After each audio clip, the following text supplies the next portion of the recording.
friends, welcome back here to League on Lock. My name's Eric, and the big news out of the LCS yesterday had to do with TSM. It started out as a bit of a rumor that there might be some changes involving Ssong and Lustboy, but there weren't really any confirmed sources until TSM went to their official Twitter account and did state that Lustboy will be taking over. Well, let's just read what exactly they said. We've been working towards restructuring our League of Legends staff. Lustboy will be joining the players on stage, and Coach Ssong will remain as our strategic coach. The rest of their responsibilities and relationship with the team will remain largely the same as before. So basically, Lustboy will be doing pick and bans on stage with TSM going forward for the rest of the summer split, and Coach Ssong, it kind of sounds like a demotion from head coach to strategic coach. I guess he's just dealing with more of the kind of macro-like stuff that TSM is going to be focused on. And I think the main reason for this is probably to do with that language barrier. We know TSM had a dedicated translator in the spring split, which is why I'm assuming that worked out well for them to have Ssong there, and now they don't really have that designated person. I think Lustboy was doing a lot of that translating for TSM, so it just seems like it was a added burden and barrier that they had to get over. So it does sound like a demotion, though.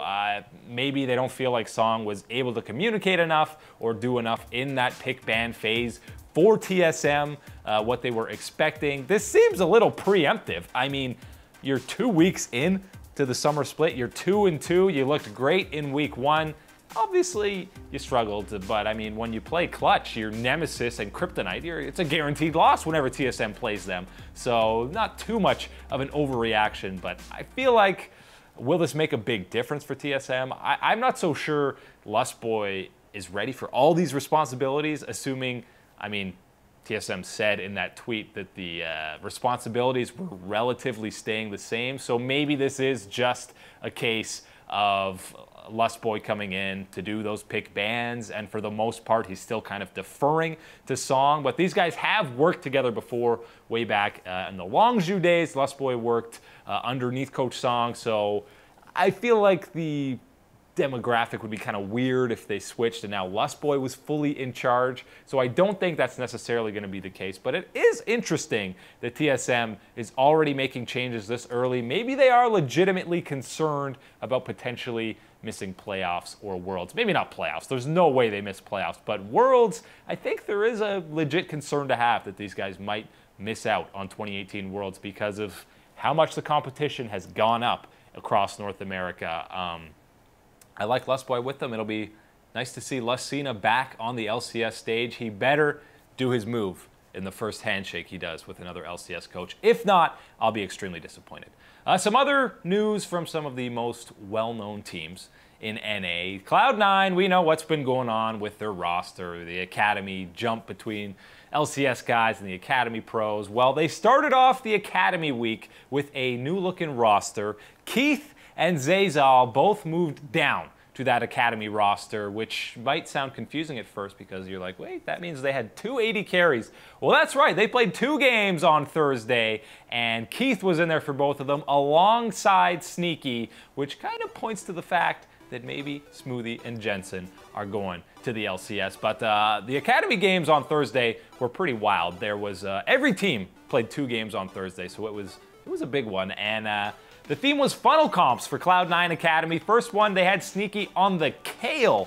That's a rare one to see, and you know, he really didn't do a whole lot. This was all about Shiro. They were behind kills the entire game against Echo Fox Academy, but Shiro has actually been lighting it up in the Academy League, and if Licorice wasn't, you know, rookie of the split and performing so well, I would think Shiro should get promoted to an LCS squad, and he very well might be playing there in 2019. The second game that Cloud9 Academy played, they had Sneaky was on the Kaisa, the more traditional funnel comp, and it worked pretty well. You know, he secured some Barons. He got caught out once or twice.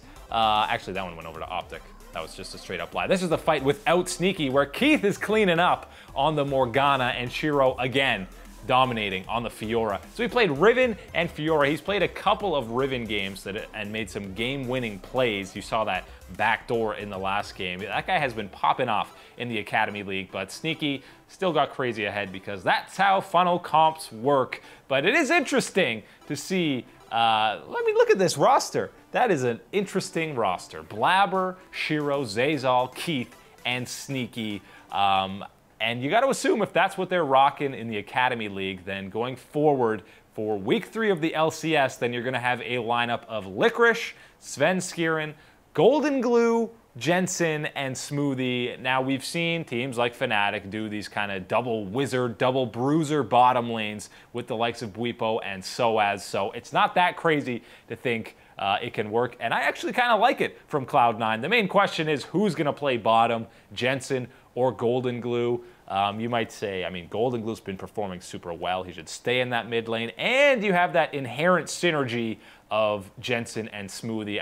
I know they're not a bot lane duo, but they have played together for a couple years now, so I feel like Jensen might roll down there with the Swain or something like that and have Golden Glue stick to the mid lane where he's been bodying some people in lane. He's 1v1 in Febiven. He's blowing up 80 carries on the Swain, so maybe he stays there, or maybe they swap spots in each week. But I kind of like what Cloud9 is doing here, and it almost felt like because they promoted 2 out of the 3 LCS guys and left Sneaky, it was like, okay, we're sorry about this, Sneaky, so we'll let you run back-to-back funnel comps. We'll give you all the CS, all the gold. You can 1v9 these games, you know, just because we didn't bring you up to the LCS. So the interesting and wild storyline of the Cloud9 roster continues in 2018 summer. We'll see how many other different combinations they can come. Maybe Blabber and Shiro get some LCS time on stage, but depending on how much they keep moving, Cloud9 might be in even bigger jeopardy than TSM, not TSN, the sports network. Shout out though. They might be in bigger jeopardy of missing worlds than TSM in 2018. Coming up after the break, we'll do a full preview of Week 3 in the NA LCS with some odds and picks. We got Liquid taking on Fox. Should be a doozy.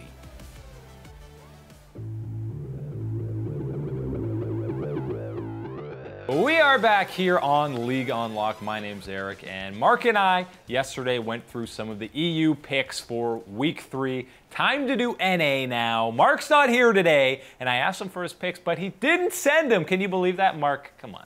You know he'll send the game. He'll send the picks before the games start on Saturday, and if he doesn't, I'll call him a big fat phony because he'll probably pick the games after they happen so it looks like he got them all right. I see what you're trying to do, Mark, and it's not going to work. So he'll get them in before the games actually start. But let's look at the schedule. Day 1 in NA, there's a couple of doozy matchups. It starts off with C9 TSM, which used to be the marquee matchup of any given day on the NA LCS, but not so much anymore, although this one has a little bit of added hype. You'll see the question marks on those odd makers because they still aren't confirmed who's going to be starting, but it seems to be Jensen and Smoothie coming in for Zazal and Keith, and that's why I got C9 taking that game. I think this double wizard lane is going to work. We've seen 80 carries struggle on the likes of Vladimir and Swain. Well, Jensen or Golden Glue, either one of them, whoever ends up going bottom,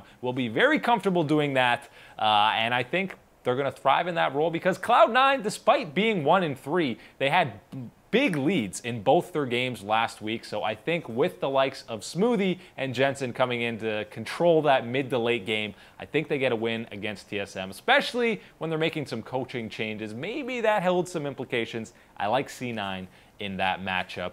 Second match of the day is another fantastic one. Liquid and Fox, both 3-1 atop the standings of the NA LCS. Liquid are favorites in this one, understandably so. Echo Fox looked very underwhelming on an easy schedule in Week 2. Barely beat the Golden Guardians and lost to Optic.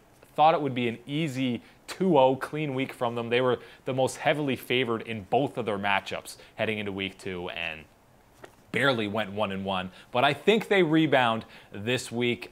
Who knows where Hooney's going to play, but I think that was kind of a wake-up call for them, struggling against those bottom teams, and maybe, even though it's only week 2, they didn't quite take them seriously. You know that they will be fired up to play against Team Liquid, the defending champs, a team that they 2-0'd pretty convincingly back in the spring split. So I think Echo Fox, despite being slight underdogs in this matchup, come away with the win and will sit alone on top of the NA LCS standings, at least for a little bit, maybe one day or something like that. So they'll get the win against Liquid. Third match of the day, 100 Thieves taking on Clutch Gaming. 100 Thieves went 2-0 in week 2. Clutch, obviously, as per usual, took down TSM, and they lost to CLG to go 1-1. 100 Thieves slightly favored in this matchup, as I think they should be. I think they get the win against Clutch. They looked a lot better in week 2. The only thing I could maybe see hampering them is the likes of Meteos and Someday, now knowing that they're not going to be playing at Rift Rivals. Hopefully they know what their future is for the last split or the last 5 weeks of the NA LCS in summer, if they're going to be starting or not, because if they know they're getting benched going forward, you're not going to play too inspired going forward. But maybe they don't know, or maybe they were assured they still have their spots. But I think 100 Thieves take down Clutch. Fly versus Golden Guardians. This is confusing to me. I think Golden Guardians win this somewhat easily, but Fly, according to the odds makers, FlyQuest is favored in this matchup, which makes absolutely no sense considering Golden Guardians have just looked better across the board. They have a better record. They could be 3-1 if they held together against Echo Fox. I think Golden Guardians come away with a pretty routine win against Fly. And then last matchup of the day is Optic taking on CLG. CLG somewhat big favorites in that one. Again, probably deservedly so. They have looked pretty good throughout, aside from that Liquid game where they got completely stomped. The other 3 games, even in their loss to CSM, they have definitely had a lot of positives and looked like a solid team. Optic playing a lot of fiestas, and if they didn't throw against FlyQuest, they'd be 3-1 to have the most underwhelming 3-1 record of all time. That's day 1. Let's take a look at day 2, which don't have quite as many spicy matchups. TSM again opens up the day on day 2, but this time a much easier matchup for them against the Golden Guardians. Well, actually, it's probably not an easier matchup for them than C9, but they still are huge favorites. I think they'll win against Golden Guardians, especially because I got them losing that first game to C9. They'll bounce back on day 2. Can't see them going 0-2 again.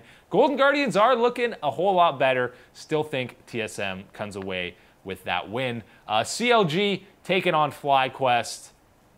Again, I think FlyQuest is the weakest looking team in the league right now, so CLG should be able to get a nice 2-0 week going forward. Very ugly colors on this one, by the way, for the teams that are winning. A lot of grays and blues. Who likes grays and blues? I actually like blue, so never mind. Scrap that. Third game, Clutch Gaming taking on Liquid. That is a very interesting and intriguing one. Obviously, Liquid are pretty big favorites in that matchup. I think Liquid, you're pretty much at odds putting them a big favorite against anyone in the league right now, unless they really start slumping, because they are the defending champs and had some dominant wins in week 2. Maybe Clutch can put up a fight, but I feel like when they play TSM, they look like a top 3 team in the league. When they play anyone else, they look like top 6 at best. So I think Liquid comes away with that one. Febivin has looked a lot better. He looked a lot better in week 2, but you never seem to see Febivin and Lyra show up at the same time. I think they have to do that to have a chance against Liquid, but I like the defending champs in that matchup. Game 4, Fox taking on C9. Again, don't know the odds because we're not 100% sure who is starting, but I really think this Jensen Smoothie Golden Glue experiment works. I think C9 goes 2-0 on the week. They come away with the win against Fox. Something that we haven't really talked about is Fang Feng, who subbed in for Adrian and has been playing most of the games for Echo Fox, has looked pretty decent. We're not entirely sure why, because you'd think Altec and Adrian have that inherent synergy because they've been playing together for a pretty long time. But I just really think this experiment works for C9. Maybe they keep going with it. I mean, if you keep winning, why wouldn't you? I think Jensen, maybe Golden Blue and Jensen even swap where they go, but C9 comes away with the win.